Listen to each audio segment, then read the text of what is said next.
What would you do if your friend started dating your ex-husband and also the love of your life?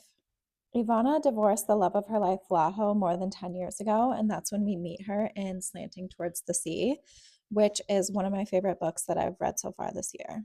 The two of them met in college when Croatia was newly democratic, and so you can definitely feel their hope that they have for their future and for their careers.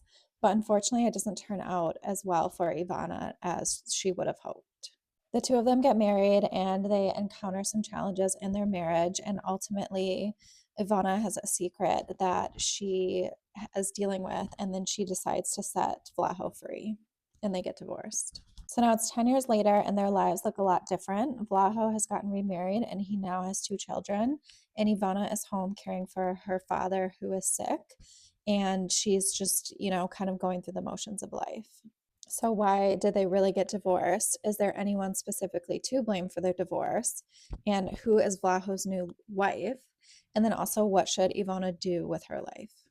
The real twist with this book that makes the story really interesting is that Ivana is actually close friends with Vlaho and his new wife, and she's a big part of their children's lives as well, which obviously to, Vlaho's mom and the people in the community, they think that this dynamic is really strange. And ultimately, this dynamic does get toppled when Ivana meets a new man and that relationship evolves.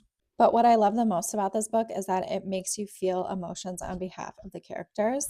I felt sad for the characters at times, heartbroken for them. I also felt angry on behalf of them, angry at other characters, just angry at life, at the situation. And to me, that is the mark of really great storytelling and really great writing, when it makes you not only feel emotions stir up something in yourself, but then feeling it on behalf of the characters.